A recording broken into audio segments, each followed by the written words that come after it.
오늘 이 19장 4절부터의 본문 말씀은 여호사밧 왕이 어제 보니까 하나님의 선견자 예후로부터 그가 책망을 받고 나서 그리고는 예루살렘에서 살다가 다시 전국을 돌아다니면서 나라를 개혁하는 일이 기록되고 있습니다. 하나님의 책망을 받고 그 말씀에 뉘우치고 순종하여 맡은 바 사역을 감당하는 왕의 모습을 뚜렷하게 보여주고 있습니다. 오늘 4절에서 여호사밧의 민간 순찰, 민간 순행에 관한 얘기가 나오고요. 5절부터 7절까지에서는 각 성읍마다 재판관을 임명한 것과 그리고 8절부터 12절까지는 예루살렘의 재판관을 임명한 내용들이 기록되어 있습니다. 아합 왕과 동맹을 맺고 길르앗 라못 전투에 참가했다가 간신히 목숨을 건지고 돌아온 여호사밧. 그가 예루살렘에 돌아온 직후 그의 아마 잘못을 깨닫고 두 번째에 걸친 2차 종교개혁에 착수를 했습니다. 우리는 그에 앞서서 이미 이전에 이 여호사밧 왕이 각 지역마다 하나님의 율법을 가르치는 사람들을 보내어서 방백 5명 또 제사장들, 선지자들 9명, 레위 족속 9명의 제사장 2명 그렇게 해서 전국 각 성읍들을 돌아다니면서 율법을 가르치게 했고 백성들이 하나님의 말씀이 어떤 것인지를 확실히 알고 말씀대로 살 수 있는 준비를 갖춘 적이 있었죠.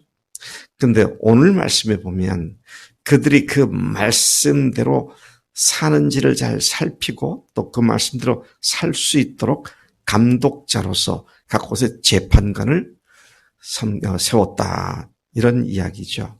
가르친 말씀이 실제가 되는 그런 과정을 위하여 종교개혁을 두 번째로 한 것으로 보여집니다.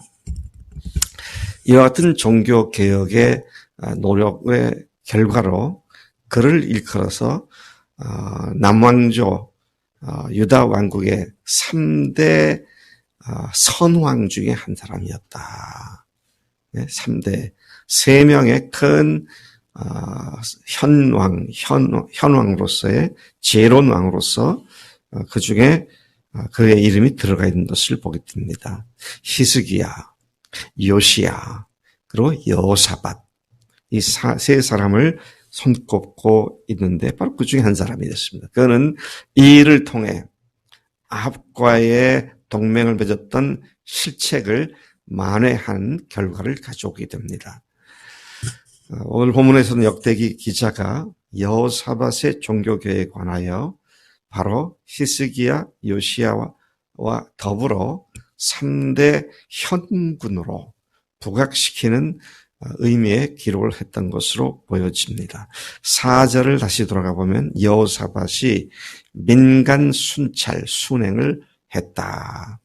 여호사밧이 예루살렘에 살더니 다시 나가서 다시란 말은 이제 2차 개혁을 하기 위한 움직임이죠. 다시 나가서 브엘세바에서부터 에브라임 산지까지 민간에 두루 다니며 그들의 조상들의 하나님 여호와께로 돌아오게 하고 그는 백성들이 유다 왕국 백성들이 사는 제일 남단 끝 브엘세바로부터 북이스라엘 왕조와 접경을 하고 있는 에브라임 산지까지 남쪽 끝에서 북쪽 끝까지 전국을 돌아다니면서 개혁을 했다. 그런 말씀이죠. 아까 말씀드린 것처럼 첫 번째 개혁은 제위 3년 차 때에 우상과 주상과 태양상과 아세라 목상들을 찍고 빻고 불태우고 했었고, 그래서 그 땅의 우상들이 제거가 됐지만, 그가 아합 왕과 사돈지간이 된 일, 또 그때까지의 백성들이 해이해지고 나태해져서 다시 우상들을 섬기고 했던 그 일로 말미암아 유다에는 우상 숭배가 다시 성행했었던 그런 상황이었습니다. 그런데 그것을 다시 다잡아서 하나님께서 개혁을 한 그런 이야기를 얘기하고 있는 것이죠. 5절부터 7절까지에 보면 유다 전역에 재판관들을 세웠다. 이건 단순히 사법 또는 민사 재판을 위한 것이 아니라 아까 말씀드려도 하나님의 말씀대로 사는 삶을 위하여 그들의 영적 감독자를 세운 것으로 1차적으로는 이해가 됩니다. 전에 가르쳤던 말씀 율법대로 이제 여호사밧은 그들 가운데 재판관들을 두어 백성들이 하나님의 말씀을 따라 살 수 있도록 하나님의 말씀에 비추어 그들을 재판하고 그들의 잘잘못을 판단해 주는 일을 하게 했다는 것이죠. 그렇게 함으로써 그들이 배운 율법에 순종하고 지키는 문제를 구체적으로 돕는 조처를 취했다. 그런 말이죠. 그래서 여러분, 우리가 말씀을 가르치는 것으로 끝이 아닙니다. 주님께서도 지상명령에서 말씀하시기를 내가 너에게 분부한 모든 것을 가르쳐 그 다음에 어떻게 하라고요? 지키게 하라 그랬습니다. 진정한 말씀에 대한 선포는 지키게 하는 것까지가 포함되죠. 이 일을 하는 걸 이렇게 말씀을 선포하는 사람도 힘들어하고 또 듣는 사람도 싫어하는 것 같아요. 말씀을 지키려면 그 말씀을 붙잡고 묵상을 해야 되죠. 묵상하는 가운데 주님께 주신 말씀이 있으면 마음이 밝아지고 기쁘죠. 또 그대로 순종하면 놀라운 역사가 일어나죠. 그래서 그것을 간증을 쓰라고 하잖아요. 네. 여러분 제발 성경에 어디 간증 쓰라는 말이 있느냐 그런 말 하지 마세요. 그딴 말 하지 마세요. 이것이 우리가 말씀을 묵상하여 날마다 그 말씀을 묵상하고 묵상해서 그 말씀이 내 속의 삶에 실제적으로 살아 움직이게 하려면 묵상하는 수가 없고 묵상하면 하나님께서 주신 말씀이 있기 때문에 마음에 불이 붙죠. 같이 나누고 싶어지고 이런 것들을 위해서 우리가 지금 그렇게 하고 있는 것이죠. 재판 업무를 위해 그는 여호사밧은 재판의 기준을 제시하고 있습니다. 그게 뭐냐면 사람들을 위한 재판이 아니라 하나님을 위한 재판이어야 한다. 철저히 사람들의 사정을 봐가지고 누가 잘했는지 누가 조금 못했는지 이거 따지지 말고 하나님 말씀 앞에 하나님을 위하여 재판을 해라. 재판을 위한 대상이 하나님이라고 그렇게 말씀을 하고 있습니다. 그렇게 함으로써 그들이 배운 율법에 순종하고 잘 지키는 문제를 돕기 위한 조처로서 재판관을 세웠다는 것을 보게 됩니다. 또 재판할 때 어떻게 해야 되느냐. 영적 리더들에 대한 말이죠. 영적으로 사명자가 되고 리더가 된 사람들이 하나님을 위한 재판을 할 때 어떻게 하느냐. 하나님께서 함께 하심을 믿고 또 하나님을 두려워하는 마음으로 신중하게 해라. 재판의 절대 기준이 하나님이라는 사실입니다. 상식도 아니고요. 예, 편중된 것도 아니고 불의함이나 편파적이거나 뇌물 같은 것들을 일체 받지 말라고. 왜? 하나님이 그런 걸 하지 않으시는 분이시니까. 그분이 기준이니까 그분이 하신 대로 해라. 그렇게 지금 이야기를 하고 있습니다. 말씀대로 살도록 백성들을 살피며 돌보는 일들을 하는 사람들에게 자신들이 먼저 하나님을 두려워하고 하나님처럼 살고 행동하는 것이 필수적이다. 그런 말씀이죠. 자, 우리 모든 그리스도인들이 세상 사람들에게 하나님의 재판관의 사명을 감당하고 있는 자들입니다. 하나님을 위하여 하나님을 선포하는 자들이죠. 자, 그렇기 때문에 우리가 주님을 철저히 닮아가는 그런 삶을 지속적으로 살아야 한다는 것입니다. 송사는 해당 자들 간의 이해관계 상충 때문에 생기게 되죠. 서로 잘잘못 따지고 결론을 내는 일이 송사입니다. 그런데 그 일을 사람들의 눈에 좋게 보이도록 하는 것이 아니라 하나님을 위하여 하라고, 그 판단을 하나님을 위하여 하라고 그렇게 명합니다. 인생의 모든 행위의 판단 기준은 또 판단하시는 분은 하나님이십니다. 사람들은 자기의 확신을 가지고 다른 사람들을 판단합니다. 나는 이렇게 하는데 저 사람은 저렇게밖에 못해. 나는 이렇게 사는데 저 사람은 저렇게 사니 참 틀렸어. 근데 항상 우리가 알아야 할 건 다른 것과 틀린 것은 완전히 구분할 줄 알아야 돼요. 우리는 다 다릅니다. 그죠? 똑같지가 않아요. 근데 나하고 다르다고 마치 틀린 사람으로 대하는 이것은 큰 잘못이다.